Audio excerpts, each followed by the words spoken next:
They posted confetti for my brother while my phone stayed dark. By the time I found the photos, the frosting on my store-bought cupcake had already skinned over, like it was tired of waiting for a flame that never came. Before we continue, if you love gripping family betrayal stories and quiet comebacks, please subscribe to the channel and tell me where you're watching from. Your comments help me keep these stories coming. Hi, I'm Patricia. I'm 34, an architect who has spent a decade sketching other people's dream spaces while learning to make peace with the fact that my own family never saved me a chair at the table. I tell stories in elevations and sections. I measure hope in millimeters and patience in weeks. People say I have a calm voice. They don't hear the pencil snapping inside it. Tonight should have felt like a celebration. Another competition won for the firm. Another client shaking my hand like gratitude had a pulse. The lobby of our building was still humming when I left. Fluorescent lights, quiet vacuums, that after-hours smell of warm paper. My inbox was a neat grid of praise. My heart was not. I walked home along River Street, past the bakery that closes at 8 and still smells like morning. I bought a single cupcake on the way, vanilla with a swirl of lemon buttercream, for the ritual I pretend isn't sad. A candle if I felt brave. No candle if I didn't. The apartment greeted me with its polite silence. The kind that belongs in museums and expensive hotels. White walls. 2 ferns I haven't managed to kill. End grain cutting board too beautiful to use. Everything curated, nothing loud. I set the cupcake on the polished counter and watched buttercream catch the kitchen light. The phone sat next to it. Black glass. No notifications. Happy birthday, Patricia, I said to the microwave reflection just to prove I existed. I should have opened the model I was refining. A coastal library with arched windows and a reading room that captures late sun like a cathedral. Instead, muscle memory took my hand and opened Instagram. It always starts with just a scroll. 2 seconds of curiosity. And then, my brother Daniel grinning. Crystal flutes raised around him. A banner behind his head. Welcome to your new penthouse, Daniel. My father's hand on his shoulder. Proprietary and proud. My mother's cheek pressed to his sleeve, eyes glistening like the chandeliers above them. Cousins, uncles, even neighbors I barely remember, packed into a night that was not mine. The timestamp bled into me like cold water. 7:18 p.m. My birthday. While my phone slept face down, they sprayed champagne. I kept scrolling as if each photo were a thorn I needed to pluck. Daniel cutting a cake the size of a manhole cover. Someone had piped to the king of deals in chocolate. A boomerang of sparklers. A video with my father's voice. The future of the family. Comments from relatives, all variations of the same hymn. So proud. So deserved. Leggy. If love had a chorus at my house, I never learned the melody. The room narrowed. Not the dramatic kind. More like a subtle tightening, a belt on the last notch. I sat on the edge of the counter stool and let the phone slide to the marble. My thumb left a fogged print arc across the screen. It looked like the ghost of a moon. Childhood unspooled on cue. 11 years old. New shoes pinching my heels while I waited at the Italian place with the red check tablecloth. We'd agreed, lasagna for my birthday after Daniel's debate. We'll be back by 7, Mom had promised, pressing my hair flat with her palm. By 8, the candle on my cannoli was a waxy blob. By 9, the waiter asked if I wanted the bill. I told him I was still waiting for my family and he said, "We all are, sweetheart," like it was the most ordinary thing. 17, when they sent me to Grandma's for quiet time, while they toured Harvard housing with Daniel on my birthday weekend. "It's his future, Pats," Dad said, voice full of apology that asked for forgiveness without the act of it. 28, when my firm's urban renewal competition win got a slow clap in our kitchen and then a pivot to Daniel's first investment property. "Architecture is creative," Dad said. "But finance builds families." I suppose I was a tasteful accessory in that sentence, like a throw pillow you can move from chair to chair. I opened my laptop because work doesn't flinch. The mock-up of the Riverfront Civic Center glowed. I ran my cursor along the glass canopy and imagined rain ticking on it. A sound like a city breathing. A new email thunked into my inbox. Subject line: Performance bonus, Meridian Project. I clicked without expectation and then stared. $90,000. I read it 3 times like the number would peel off and reveal a lesser truth. $90,000 for redesigning a mess of a community center into something that could keep kids dry after school and give retirees a place to play chess out of the wind. A whole year of me distilled into a single clean figure. My phone buzzed so suddenly it startled a laugh out of me. My mother's name lit the screen. For a ridiculous second my chest bloomed. Maybe, just maybe, someone remembered the girl with the candle that never quite caught. "Mom," I answered, catching my smile with my teeth to make it smaller. "Oh good, you're up," she sang. Background clatter. Glasses, voices, the bright acoustics of money. "We're just wrapping up Daniel's thing. Quick favor, darling. He's moving into the penthouse next weekend and I told the group you could handle the decor. Just your magic touch. Balloons, florals, whatever architects do. And we'll need you to front the payment so it's seamless. Your father will send a transfer later this month. Also, can you coordinate the catering? Those little sliders you did at Aunt Carol's." I looked at the clock on the stove. 11:58 p.m. There are 2 minutes left in a day and you can learn everything about a person inside them. "Mom," I said. "It's my birthday." There was a pause, soft as a dropped napkin. "Oh," she said, and the word had the shape of someone discovering a scratch on a new car. "Oh Patricia, with Daniel's celebration everything's been, well, you know how it is with timing. We'll do something this weekend. Maybe a brunch? But can you send me that caterer's number tonight? People are asking about the sliders." I looked at the vanilla cupcake, the unlit candle lying next to it like a spoon. A silly honest thing. My throat went hot and tight and behind it something cooler rose. Something with edges. "I can't," I said. "For the number? Don't be dramatic, just the number will do." "For the party," I said. "For paying. For arranging. For being your quiet little stagehand." Silence. Then that careful tone, the one that sounds like kindness but is really control with mascara on. "Patricia, family supports family." "Does it?" My voice sounded like a single line of graphite drawn without lifting the pencil. "Does it, Mom?" Another clink of glassware on her end. A laugh not meant for me. "We'll discuss when you're less sensitive. Send the contact tonight, please. Love you." The call ended. The phone went black. The apartment exhaled in the sudden quiet, and I realized I'd been holding my breath. I didn't cry. I expected to. I have cried so often in bathrooms I could write a plumbing manual. But tonight the tears didn't come. Instead, a steadiness I'd only ever drafted on paper settled across me. Clean lines, right angles.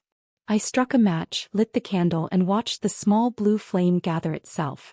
It burned with the precision of intention. I closed Instagram.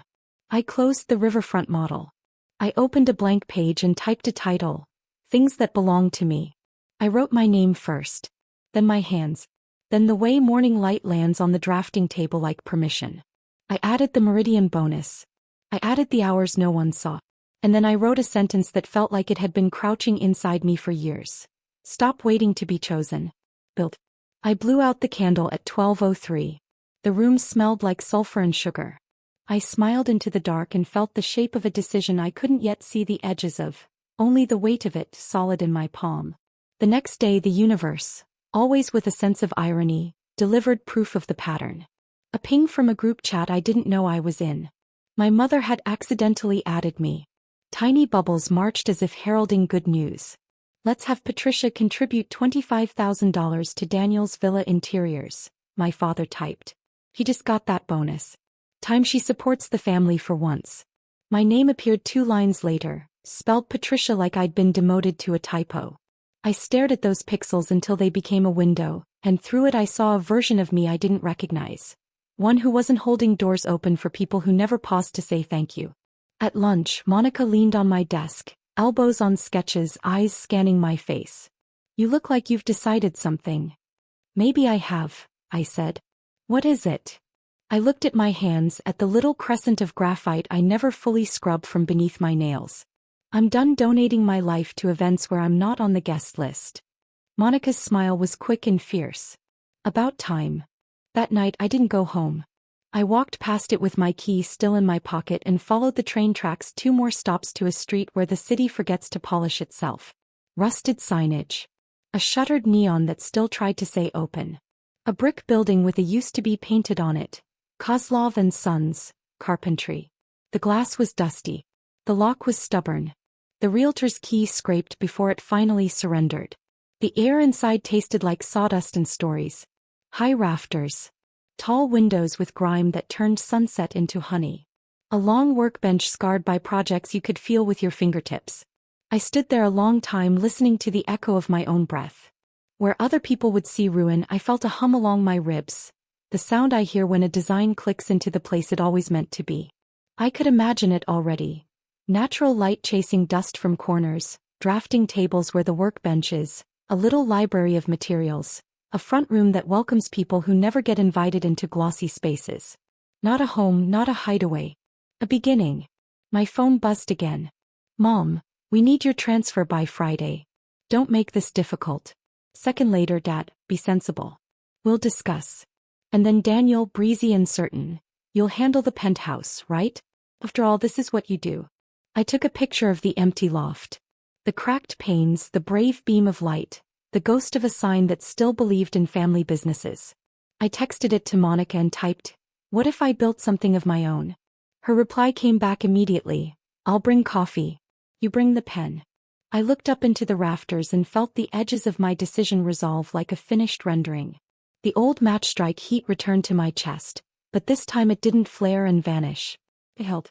Outside, a train clattered by, metal over metal, the city's heartbeat in Morse code. I unlocked my phone, opened my banking app, and moved my bonus into a new account with a new name. Studio Fund. When I hit create, the screen flashed a clean, defiant confirmation. And then, as if to test my pulse, my inbox lit up with a new message from the firm's CFO. Bonus confirmation attached. Funds available tomorrow. The number glowed back at me, $90,000. At the same moment my phone started ringing. I watched it vibrate across the dusty workbench, saw my own reflection wobble in the glass and let it ring. I picked up the realtor's pen from the floor where it had rolled, clicked it once, twice and pressed the tip to the lease. When you've been invisible long enough, you start to believe that maybe you were meant to be background. But standing in that dusty loft I realized, I wasn't background. I was foundation. And foundations can hold everything, if you decide to build on them. The next morning I didn't check my phone first thing. That in itself felt rebellious. 4 years I'd trained myself to wait for crumbs, happy birthday, texts arriving days late, quick notes from my parents that always included Daniel's updates in the same breath. Instead I made coffee, laid out the blueprint rolls I'd stuffed into my bag the night before, and spread them across my dining table. The sun poured over the drawings like it approved. My phone still buzzed, of course. Group chat notifications stacked like bricks I never asked for. Daniel deserves the best interior design. Patricia should handle it, that's her job. He just got her bonus. $25,000 is nothing compared to what she owes this family. This isn't optional. That word lit a fuse under my ribs. Owes, as if decades of silence and neglect had been an installment plan. Owes, as if my entire career was nothing more than a piggy bank for Daniel's showpieces. I closed the screen. When I looked back at my drawings, the lines seemed bolder, like even ink knew I was choosing something different. At work, my boss Adrian was reviewing proposals with me. He didn't know it was my birthday yesterday, and yet when he glanced at the numbers, his face broke into a smile. Your redesign gave Meridian nearly double the projected foot traffic. 90,000 was the least we could do. Patricia, you're not just good, you're essential. That word, essential, settled into me with a warmth I'd never gotten from home. My parents said useful, when they wanted free labor. My father said practical, when he meant unimportant. But essential? That was new music. I carried that note all afternoon until Monica swung by my desk. She had 2 coffees and a grin sharp enough to cut glass. "So," she said, plopping the second cup down, "are we talking about the loft or pretending it was just a dusty dream?" "It's more than a dream," I admitted. "Could be mine. A place where I decide how it looks, how it feels, who belongs there." Monica leaned back in the chair opposite me, eyes glittering. "You realize what you just said, right? You've spent your whole life furnishing other people's houses, other people's legacies. Now, you're finally picking up the hammer." I laughed. "I don't even own a hammer yet." "You will," she said simply. By Thursday the family pressure was Emails from my father at my work account, because boundaries mean nothing to him. Calls at midnight, my mother's voice slippery with rehearsed sadness. You'll break our hearts if you refuse. After all we've done for you. After all they'd done. My mind immediately reached back for the moments that had shaped me. 16 when my scholarship letter arrived. They never opened the envelope. They were too busy framing Daniel's varsity jacket. 22 when I landed my first job. My father called it, temporary until you marry. 31 when I won the National Design Award. My mother sent me a 3-word text, so proud. Busy. The pattern wasn't random. It was architecture too, just of a different kind. Bricks of dismissal cemented with neglect, reinforced by Daniel's endless spotlight. Saturday night my parents hosted a dinner. I wasn't invited, but Monica saw the photos online. A long oak table set for 20, crystal glasses raised toward Daniel as he gave a toast. Family supports family, his caption read. Underneath my father commented, that's our boy. The real Edwards builder. Builder. The word rattled like a loose screw in my chest. Because what had I been doing for years if not building? Who drafted the civic centers, the housing complexes, the libraries? Who drew lines that turned into walls people leaned against, roofs that shielded them from rain? Me. Patricia. The name they couldn't even spell correctly in a chat. Sunday morning I went back to the loft. The realtor met me there with a clipboard. It's a lot of space for just one person, she said, brushing cobwebs off the corner of a window. That's the point, I told her. I want room to grow. She raised her brows. Do you have plans for it? I looked around at the high ceilings, the beams crisscrossing like strong arms, the cracked floor begging for polish. In my mind, I saw drafting tables, shelves stacked with models, a front office with sunlight cutting across blueprints. A place where my name spelled correctly would be on the door. Yes, I said firmly. I have plans. She handed me the lease agreement. Initial here, sign here. I hesitated. For 34 years I'd signed my name beneath other people's instructions. Contracts, family obligations, signatures at the bottom of cards that never once had my birthday written first. Now the pen trembled slightly in my hand, but not from fear. From momentum. My phone vibrated again. A text from my father. Confirm the $25,000 transfer today. Daniel needs decisions finalized. I set the phone face down on the dusty workbench, pressed pen to paper and signed. The ink dried darker than I expected. The realtor smiled, shook my hand and left me in the empty loft. Alone, I whispered into the cavernous air. This is mine. And for the first time in my life, the echo agreed. They thought I'd hand over my bonus like always. But when I held the keys to that forgotten loft, I realized I didn't just buy square footage. I bought silence from their demands and space to finally hear my own voice. I carried the lease papers home in my bag like contraband. At my apartment, I spread them on the dining table beside the cupcake wrapper still sitting there from my birthday. A smudge of lemon frosting clung to the paper like evidence. Proof of 2 choices. What they gave me and what I was giving myself. Monday morning, the office buzzed with its usual rhythm. Printers humming, keyboards tapping, interns rushing past with rolled blueprints taller than they were. But my rhythm was different. Every time my phone vibrated with another "Where's the transfer?" or "We expect you to do your part," I slipped it into my drawer and let it suffocate in the dark. Monica cornered me at lunch. So, did you sign? I nodded, biting into my sandwich like it was a victory meal. It's mine. The loft. I pick up the keys Friday. Her grin widened. You don't even realize how big this is, do you? You've been waiting your whole life for permission. And you just gave it to yourself. I didn't say it out loud, but the thought hovered. I'd been waiting my whole life for someone to say I mattered. Monica just had. That evening I took the train back to the loft. The city outside rattled and blurred, but inside my head the image was sharp.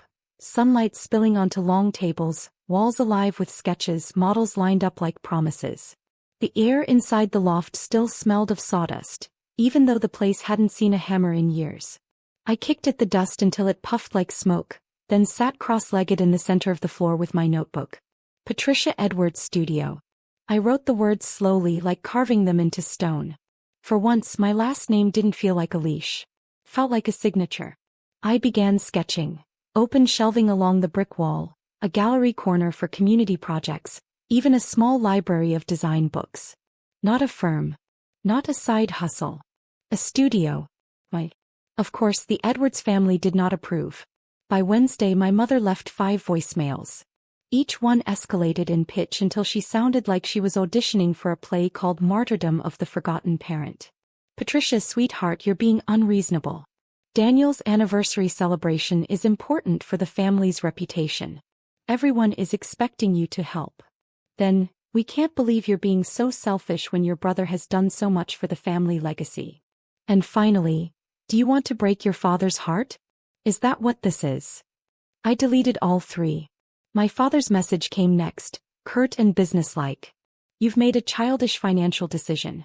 Cancel it. Reallocate the funds. I expect confirmation by Friday. I didn't reply. Instead, I emailed a contractor. By Friday, I stood in the loft doorway with a clipboard while men in hard hats walked the perimeter. Needs new wiring, one said. Windows are salvageable, another added. Floor will sand up beautifully. To them it was a project. To me it was reclamation. As they measured and muttered, my phone rang. Daniel. I almost let it go to voicemail, but something in me wanted to hear what entitlement sounded like today. Finally, he said when I answered. I've been trying to reach you for a week. Did you secure Regentech as chief architect for my dinner next week? I blinked. Excuse me. You know her. What's her name? Get her there. Family helping family. That phrase again, the one they use like scripture but never lived by. My jaw tightened. I'll see what I can do, I said flatly, then hung up. I didn't see what I could do. I saw what I wouldn't. That night I walked through the loft again alone. The contractor had left notes in blue tape on the walls. Replace. Repair. Restore. I laughed softly because that was me too. In the far corner, I set up a folding chair and a lamp I'd carried from my apartment. I placed my notebook on the workbench and wrote. This space is not for them. It's for me. For every forgotten birthday, every overshadowed achievement, every dismissal disguised as love. I drew a rectangle, then divided it into 6 smaller spaces. A symbolic plan. 6 rooms for 6 chapters of my life, each one stronger than the last. For the first time in years, my hands didn't shake when I drew. On Sunday morning, I posted a photo on Instagram. Not of me. Not of Daniel. Just the loft. Dust motes floating in sunlight, scaffolding leaning like possibility, blue tape tags like battle scars. The caption. Every builder needs a foundation. This is mine. By noon, my phone buzzed with comments from colleagues, architects, even an old professor. Can't wait to see what you do here. Finally, Patricia. You deserve this. And right in the middle of them, one text from my mother. What do you think you're doing? Call me immediately. I didn't. Instead, I turned the page in my notebook and began to sketch the front door. Wide, welcoming, with my name on the glass. Some dinners feel like rituals with candles and china and scripted toasts. But this one was an ambush. Served with salmon, guilt, and a demand for $25,000. I should have declined the invitation. My stomach knew it. It had tightened like a fist the moment the text came through. Family dinner. Attendance expected. Sunday 7 o'clock. But old habits cling. For 34 years I'd been trained to show up, to sit quietly, to swallow food and words alike. This time though, I tucked my notebook into my bag, the one filled with sketches of the loft, and told myself I wasn't walking into their house empty-handed. The Edwards mansion glowed like it always did, all limestone and symmetry, perched on its hill like it judged the city below. Inside, chandeliers dripped light across a table set with the good china. My mother fluttered over crystal goblets, her pearls catching the light. My father poured himself a scotch with surgeon-like precision. Daniel and his wife reclined on the sofa, smiling as if they'd invented success. Patricia, my mother cooed, brushing air against my cheek. So glad you made it. You've been so quiet lately. Quiet. Their favorite word for me. Easier than unseen, cleaner than unwanted. I took my seat across from Daniel, who smirked like he already knew the script. Dinner moved the way it always did. My father monologuing about Daniel's deals, my mother seasoning his stories with laughter, Daniel tossing in quips like croutons.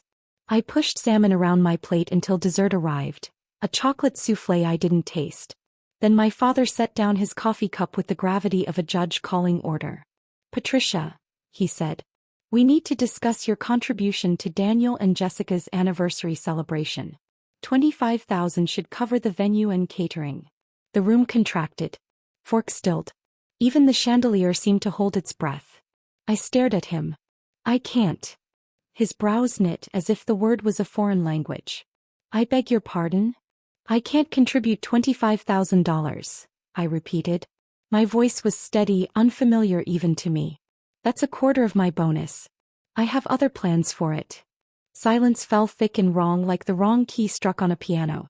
My mother's lips parted in a tremble perfected over decades. After all we've done for you, she whispered, eyes glossing. We've sacrificed so much. What exactly have you sacrificed for me? The question escaped before I could cage it. My father's face darkened. He rose, towering over the table. I will not tolerate ingratitude in this house. Your brother is the real achiever in this family. The least you can do is support his success. The bruise he pressed every year flared. But instead of folding, I felt steel in my spine. I have supported this family, I said, standing to meet his height. With silence. With free labor. With birthdays spent waiting while you cheered for Daniel. I'm done. My mother reached for my arm.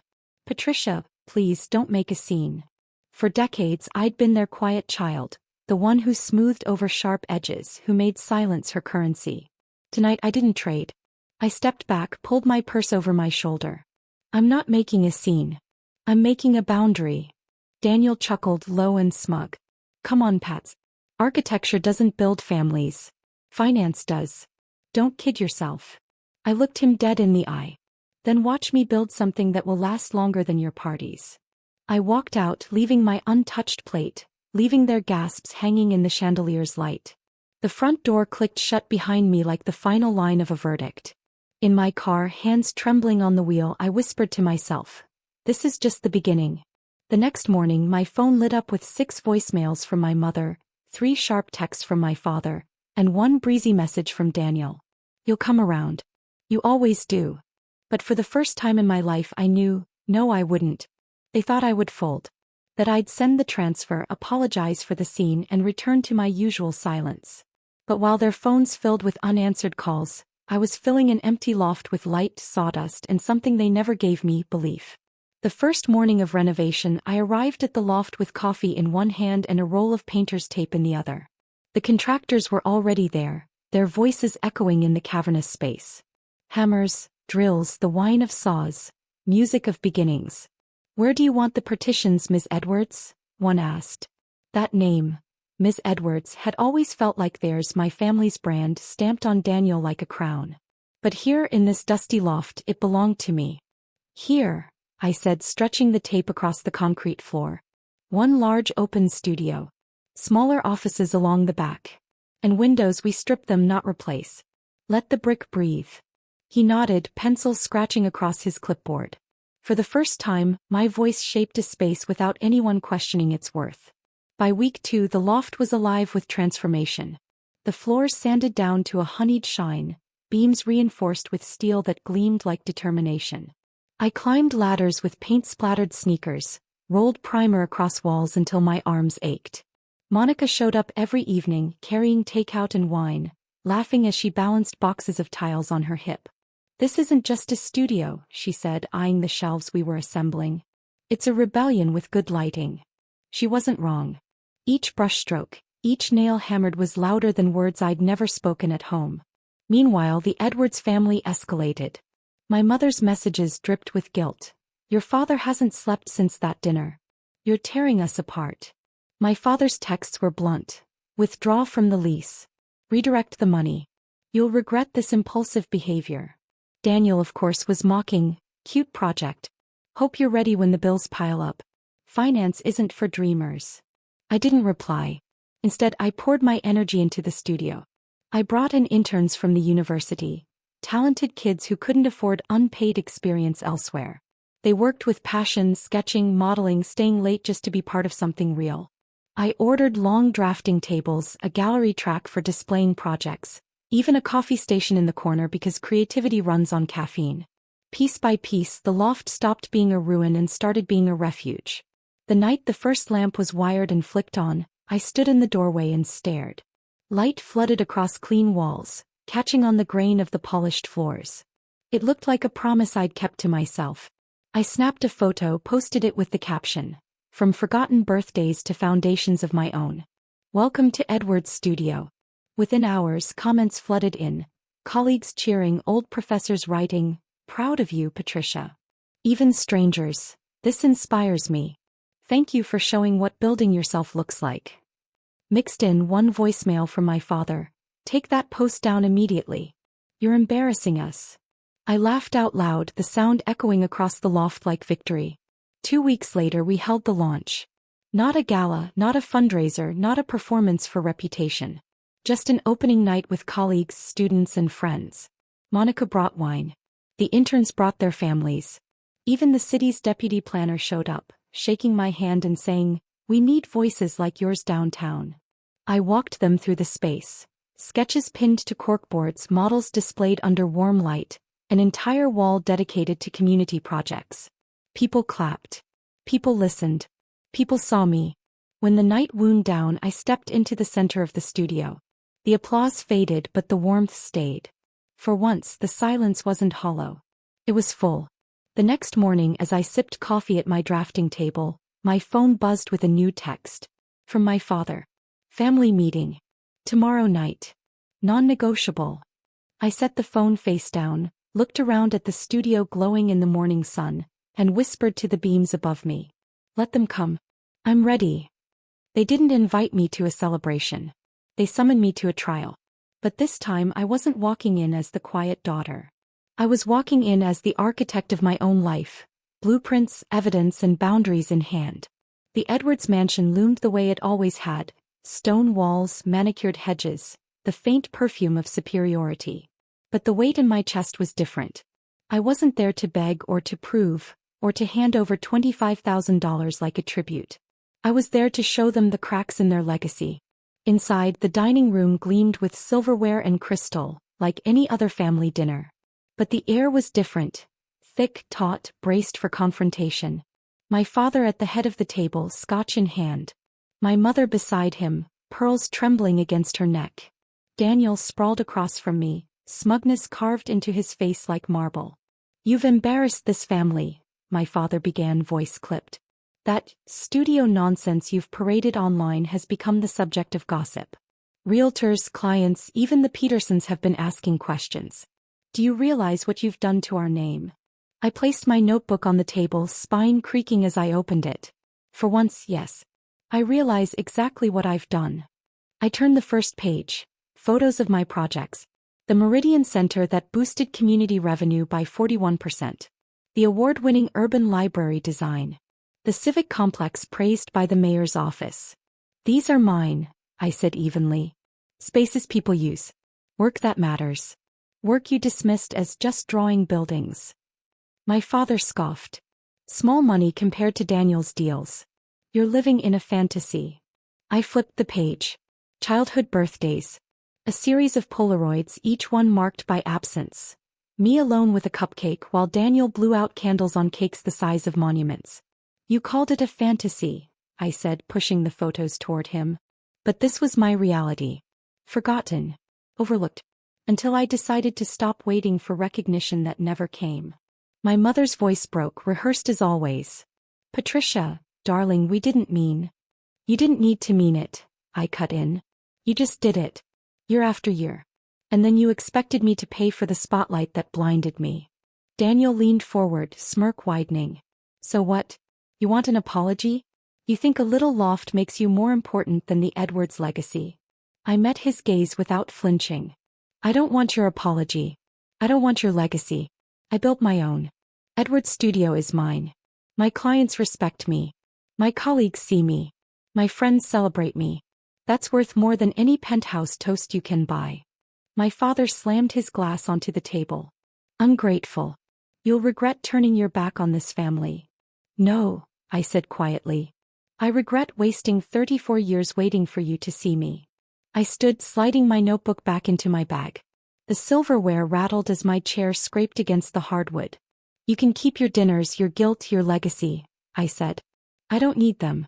And I don't need you." My mother reached for my arm, but I stepped back. Daniel muttered something under his breath, pathetic, but his voice trembled in a way I hadn't heard before. At the door I paused. Not to beg. Not to explain. Just to leave one final line. The next time you hear my name in this city, it won't be because I gave you money. It'll be because I built something you could never take credit for. The night air hit me like a baptism. Cold, sharp, clean. I walked to my car with steady strides, the mansion shrinking behind me. When I unlocked the driver's door, my phone buzzed with a message. Monica, studio looks incredible tonight. Proud of you. I laughed softly because the contrast couldn't have been clearer. Inside that mansion I was a liability. In my studio I was essential. The launch of our biggest project yet, the Riverfront Arts Pavilion, drew half the city. My interns had become employees, my colleagues had become partners, and my name, Patricia Edwards, hung above the entrance in brushed steel. Reporters asked for quotes. Clients shook my hand. My staff surprised me with a cake, 35 candles blazing like spotlights. I closed my eyes, made a wish, and when I opened them, the room erupted in applause. Not for Daniel, not for my father's legacy, but for me. For once, I didn't whisper, "Happy birthday," to myself. A chorus of voices sang it to me. Later that night, I stood alone in the pavilion, the river glittering outside the glass walls I had designed. My reflection looked back, steady, certain, unafraid. I raised a glass of wine to it. "Happy birthday, Patricia." This time the world echoed back, "Happy birthday,